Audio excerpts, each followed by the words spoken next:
Hello everyone, how are you doing? I hope that you are doing so very well. Today I am here to do the Disney book tag. I don't know why my friends even tag me in this tag, like Disney and me, that doesn't really go together. I mean,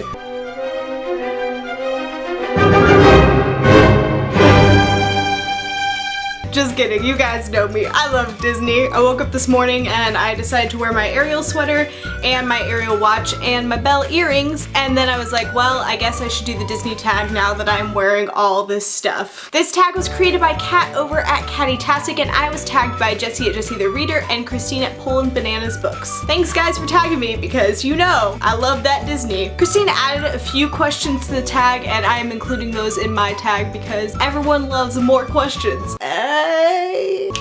Let's do this thing. Up where they walk, up where they run, up where they stay all day in the sun, wandering free. Wish I could be part of that world. The Little Mermaid, a character who is out of their element or a fish out of water.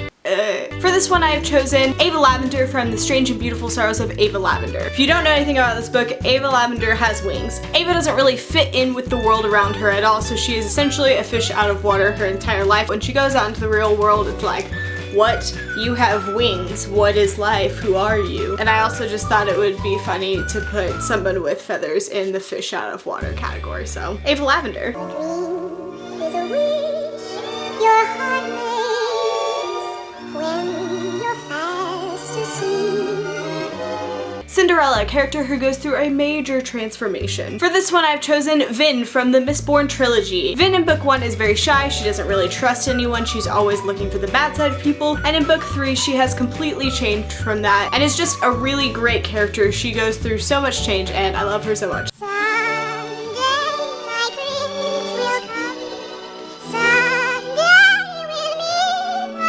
Snow White, a book with an eclectic cast of characters. For this one I have chosen Station 11 by Emily St. John Mandel. All of the characters in this book are just so different and they are in different time periods, and it just makes for a really interesting cast of characters because you get a lot of different sides to the story and just a lot of different types of people with different motivations. I know you, I want what you once upon a dream. Sleeping Beauty, a book that put you to sleep. For this one, I picked 1984 by George Orwell. Before You Kill Me, I didn't actually fall asleep reading this book. It was just really hard for me to get through. It took me almost a month to read, which is almost unheard of in my life, even though I've been reading the 2 books I'm reading right now for a month. We're not gonna talk about that. But this is such a short book that I was expecting to fly through it, and it just took me so long because I didn't really love it. It was a rough time in my life. It means no worries for the rest of your days. It's our problem-free philosophy.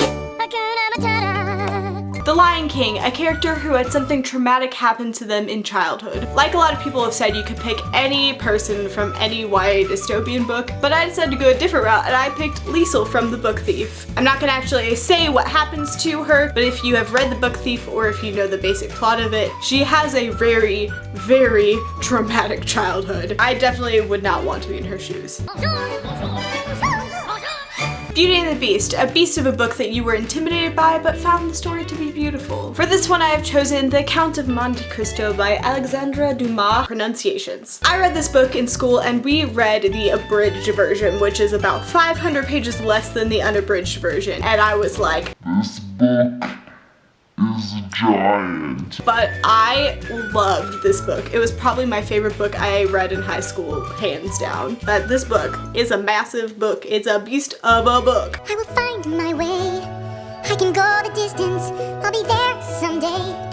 If I can be strong. Hercules, a book that you feel like inspired you and made you a stronger human. For this I'm gonna have to go with Harry Potter. The entire Harry Potter series came to me at a tough point in my life, aka the first semester of college where I had no friends and didn't hang out with anyone. It was just a really rough time in my life and Harry Potter was there for me for that. It kind of helped me get out of that funk that I was in and helped me see that I could make friends and college would be a great time. So Harry Potter. A whole new world, a new fantastic point of view.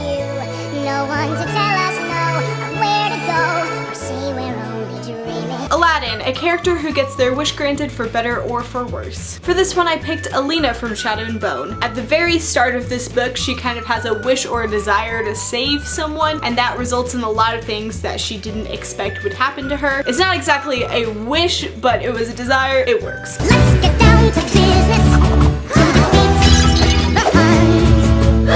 Did they send you daughters? Mulan, a person that pretends to be someone or something they're not. For this one, I'm gonna have to go with Luke from Percy Jackson the Lightning Thief. Not really gonna say what the deal is because spoilers, but just Luke. If you've read the series, you know, you got me.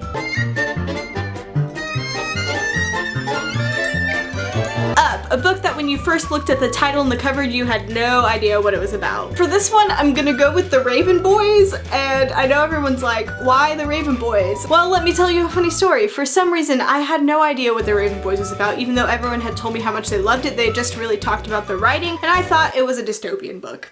I don't really know why I thought that. That was not what it was at all. Hopefully I'm not alone there, somehow thinking it was dystopian. For the first time in forever, there'll be music, there'll be light.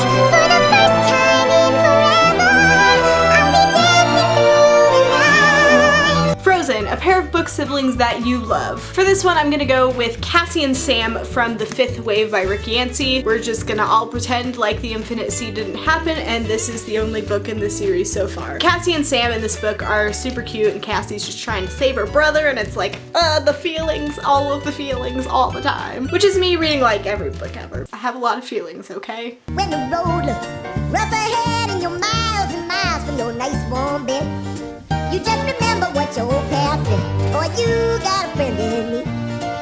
Yeah, you got a friend in me. Toy Story, a book with characters you wish would come to life. Throne of Glass by Sarah J. Maas. Does it even need to be said? I need to have Selena as my best friend, and I need to have Kale and Dorian as my guy BFFs. Or, you know, if Selena doesn't want Kale, he can be my boyfriend. I need them here, now, real life. Be prepared for the chance of a lifetime. Be prepared for sensational news.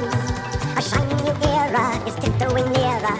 And lastly, Disney Descendants. Who is your favorite villain or morally ambiguous character? I know Reagan already said this, but I have to go with it as well, and that is the mayor from the Chaos Walking trilogy. He is my all-time favorite villain. He is so great and so complicated and so complex as a character, and the best villain that I've ever read anywhere ever. Now time for the tagging. I'm gonna go ahead and tag Liz at Liz Loves Literature, Lindsay at Lindsay Ray, and Sophia at The Book Basement. You guys go do this tag. And if any of you out there want to do this tag, you should do it as well. It's real fun if you love Disney like I do. I don't know if anyone is quite at my level, but you might be close. You will like this tag. Thanks so much for watching this video, and I'll see you next time. Bye.